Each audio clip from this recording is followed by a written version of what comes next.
Get inside. Get what we need.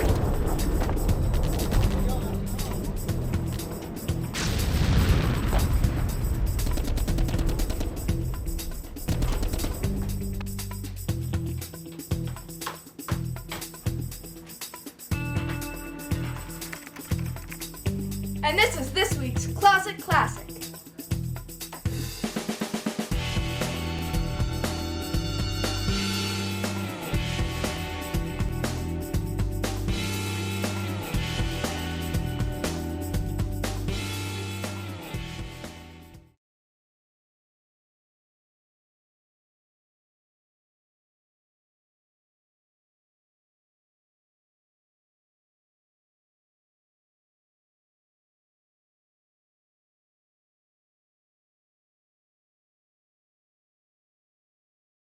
Good afternoon, ladies and gentlemen, and welcome to Issues in Burlington. My name is Phil Gallagher. This is part 3 of a 6-part series, the objective of which is to inform the citizens of Burlington on issues of common interest. Our topic today is the budget, and our guests are Treasurer, Tax Collector Bryan Curtin, Chairman of the Ways and Means Committee, Mr. Henry Clifford, and Chairman of the Capital Budget Committee, Larry Benassi. I'd like to address today's first question to Mr. Curtin. In a broad overview, Bryan, what is the current financial condition of Burlington, in your opinion? Well, Phil, I would consider the current financial condition of the town to be very healthy. Back in March of 1982, we were issued a report from Moody's Investors Service, and it was a special report which was giving the relationship of what impact Proposition 2.5 had on the town of Burlington.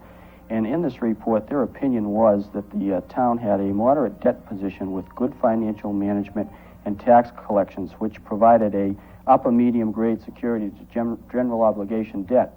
They feel that we are a healthy community even after the impact of Proposition 2.5. Okay. How has 2.5 affected our cash receipts, pre-2.5 versus post-2.5? What was the actual number? Well, in fiscal year 1981, taking tax collections and other receipts into effect, we are basically a $28 million corporation, and which we have receipts of, obviously, of $28 million. Our tax levy can only grow at 2.5%, as you know, with Proposition 2.5 under the tax law. The receipts have really been a trade-off. Under 2.5, the total excise tax receipts, motor vehicle excise, was supposed to be reduced by 62%. The town in fiscal year 81 had receipts of $1,600,000, which was reduced down to roughly $600,000, a loss of $1 million. The town has made up those receipts via increase in water rates, which make up about $300,000. We also were able to increase our investment income from about $150,000. We are also able to retain $500 in additional state aid, which makes up pretty much that total $1 million revenue loss. 500,000? Yes. Yeah. What do you foresee as a long-range impact of 2.5? Well, I think that the next couple of years, speaking to fiscal year 83 and fiscal year 84, that there will be a minimum effect on the town of Burlington as far as Proposition 2.5. I think that we'll still be able to provide with the salary increases and the growth at 5% that has been historic for our gross budgets. But I think that when we get into fiscal year 85, 86, and 87, that there are going to be some problems, that we won't be able to cover our expenses in those years, and that we may have to look to other alternatives for revenue sources. And one of the current bills with the legislature is a bill which would exempt the new construction levy. What that means is that the town of Burlington historically has grown by at least $10 million over the last 4 years in assessed value each year with the new construction. What this bill would do is it would exempt from the tax levy that new construction money. Let's say, for instance, the town's assessed value grew at $10 million. Take 2.5% of that would be roughly $250,000 that we would be able to add to our tax base each year. I think those types of new laws otherwise would have to be looking to override the 2.5 referendum. Through a referendum question, we'd have to override the 2.5 law as it presently exists. In the implementation of Proposition 2.5, the actual cash value figure of a town is very important. Why was it necessary for Burlington to go through a change in that figure? Well, if you remember back May of 1981, when Proposition 2.5 was being reviewed by the Ways and Means Committee and the various departments, we were looking at a $3 million revenue loss. And the reason we were looking at that is that the state had our equalized value at roughly $701 million. If you take 2.5% of that, that gives you a tax levy of $17,750,000. Under the revaluation program, which was scheduled for fiscal year '83, we would have been looking at value of $850 million. What we decided to do was not to swallow the $3 million revenue loss and step up our revaluation project to fiscal year '82, which is why we continually to meet throughout the year and not set a firm tax rate and a firm budgets. We met in, as you remember, October and then again in February. And what we've done now is complete that revaluation project, and we're looking at a figure of around $850 million, which would give us the levying ability of $21,250,000. As an actual cash value of the town. So the state's figure, in your opinion, was artificially low. It was very low, and it would have hurt the town severely in the future. So this is really the key component of 2.5, is 2.5% of your assessed value of the town. Absolutely. Okay. One of the primary responsibilities of the treasurer is investments. What investments do you make? How much money is earned as a result? And do we have any accounts that are non-interest bearing? Okay, I'll answer the first question. What investments do we make? Statutorily, according to the Massachusetts general laws, there are certain investments that cities and towns can invest in.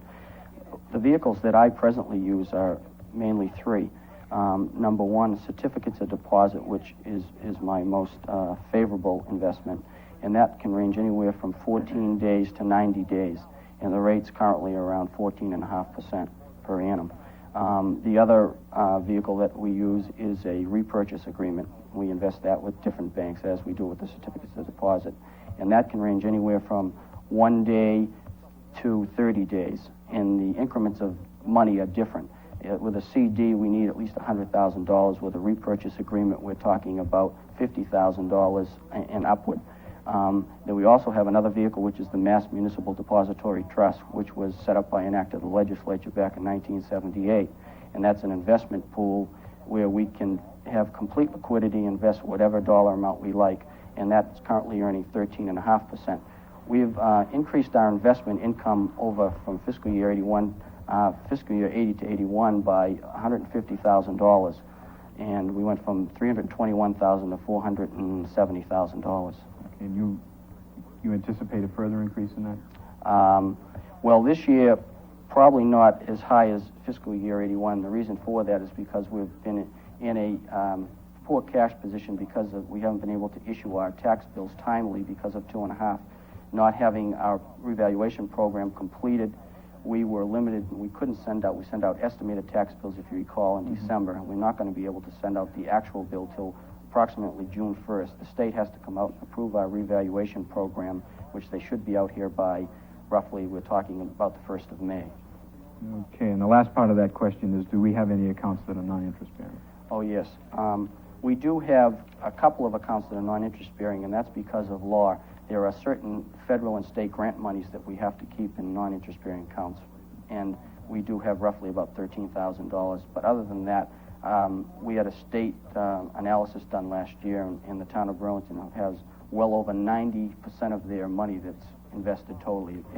The only monies that aren't invested are monies that have to come due to meet our payroll obligations and general expenses. Okay. One of your other responsibilities as the tax collector is collecting taxes. What % of our accounts are delinquent, and how do you deal with them? I'm very happy to say that our tax collections are one of the lowest in the state. We have a 1% tax delinquency rate. Back in fiscal year 77, it was at 3%, so we've lowered it 2% in the last 3 years.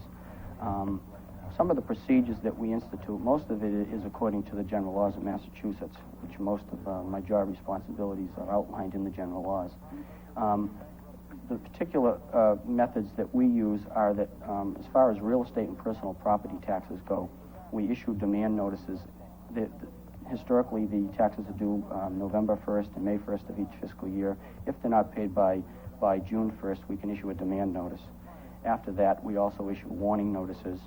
And if the residents fail to pay within a 2-year period of time, we can place a lien on their property and place it in tax title. All that is doing is recording a lien at the Registry of Deeds down in Middlesex County in Cambridge, so that if the homeowner or property owner at some future date decides to sell their property, that the town would be assured of receiving the dollars that's due it.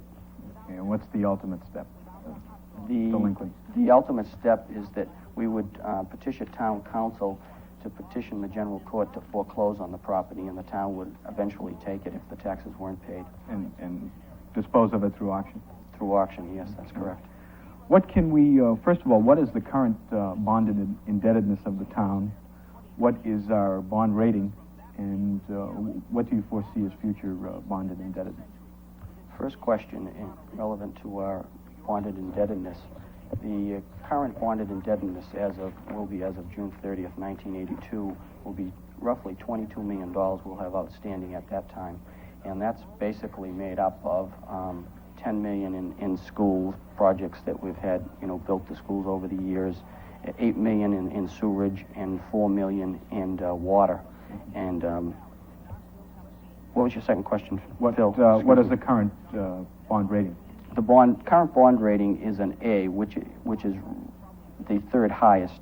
It's the average in the state of Massachusetts. And by the way, when we received the municipal credit report from Moody's Investor Service, many of the communities last year lost their credit rating due to Proposition 2.5, and I'm very pleased that the town of Burlington was able to maintain the same credit rating, which I feel is shows us as a very strong position.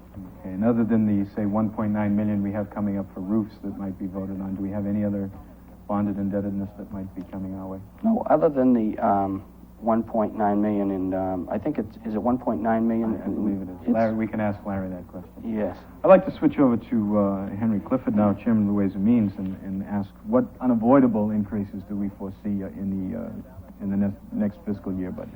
In the review of our budgets, there's 3 areas that have shown increases. Of course, the largest is the salary increases. And there's 3 different things that come under the salaries. We've had a 7 to 8% increase in salaries due to contracts, and then you have to take into consideration step increases and longevity. So in many of the budgets, the salary items alone are up 10%. And then the other area of the budget that we've been looking at is occupancy or utilities being up 8 to 10%. And then the last is unavoidable is the capital expenditures that we've been putting off for a number of years and that are really necessary at this particular time to continue to maintain the town. Okay. What were the actual budget reductions now coming out of the October meeting? We had reduced in May significantly, and then we had added money back in 2 separate meetings. What actually, when all was said and done, was the budget reduction? And what departments were hit the hardest? Well, we lost approximately $1 million, and that was primarily through the motor vehicle excise tax.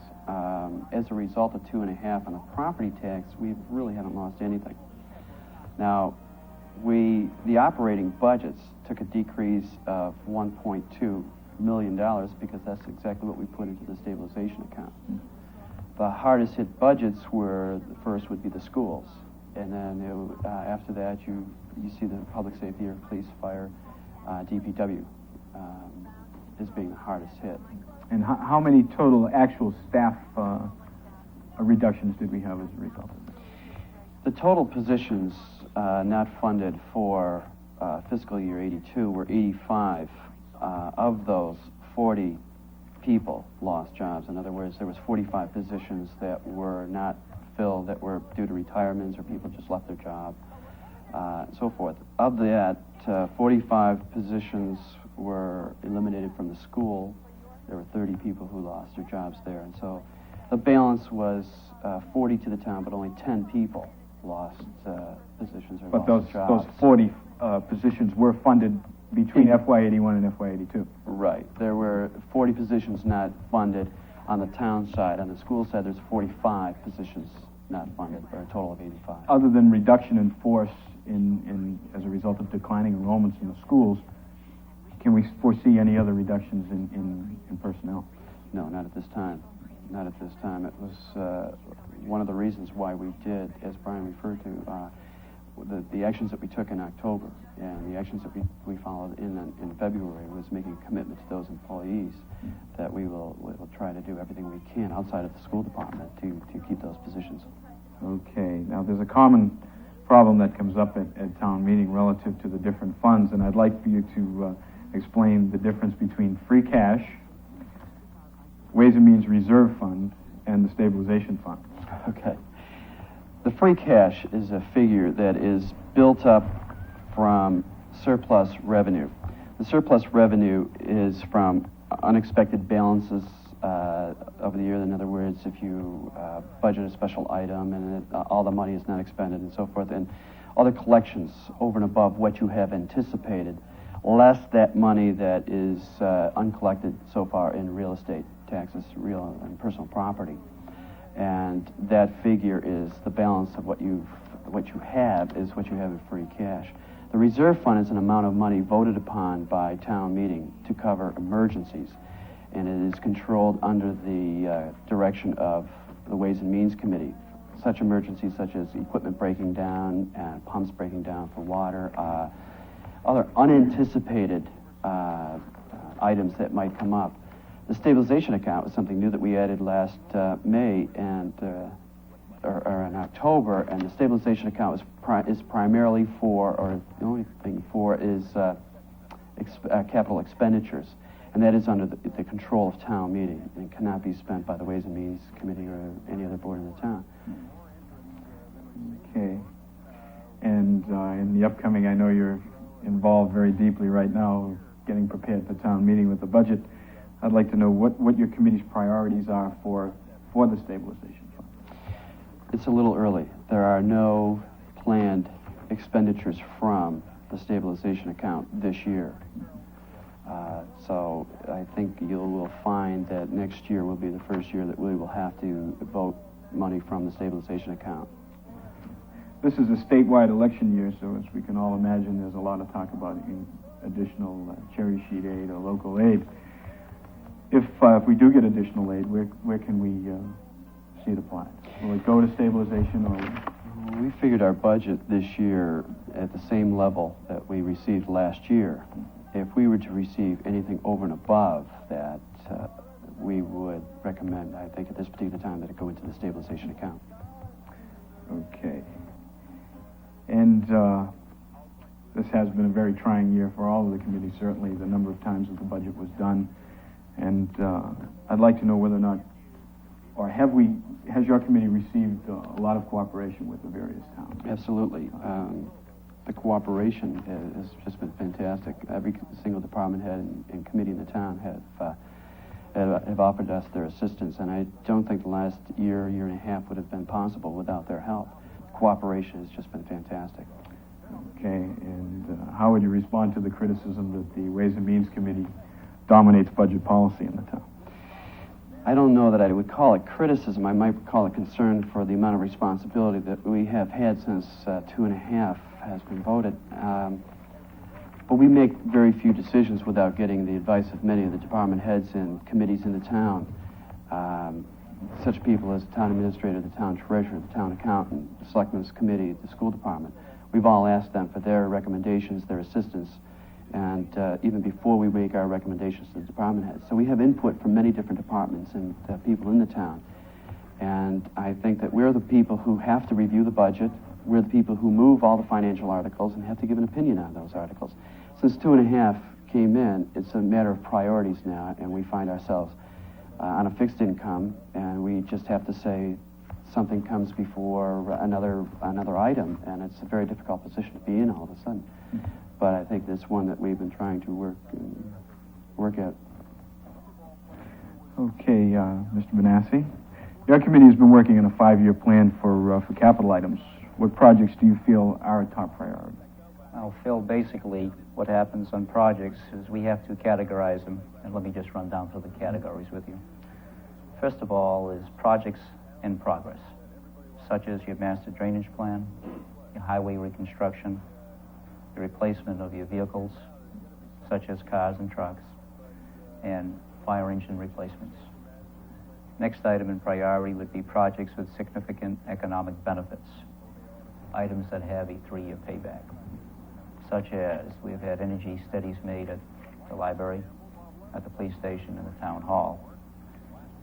The payback from a approximate $6,000 investment in the library will pay us back $4,200 a year in savings. Next one is projects required to place an obsolete facility. And as you well know, the big talk this year is the replacement of roofs. We have at least 5 buildings in town with roof problems. That is the high school, Memorial, Wildwood, Francis Wyman, and Meadowbrook. We have other areas also falling in that obsolete facility category, and this may be a little peculiar one, but the parks. Now, why do we say obsolete? The parks are in a deteriorating condition, so we put them in a category of obsolete. Also, our water, which requires significant work. Next in line is projects which will reduce operating cost. This is in the area of new items, such as being suggested as an NCR piece of equipment for the town accountant's office. There's a postage meter being requested, which should reduce time expended by town employees. And items such as compact vehicles, which reduce overall gas consumption. Next project is projects required by population growth. Right now, we have none in that category. Next one would be a project to eliminate a potential hazard or nuisance.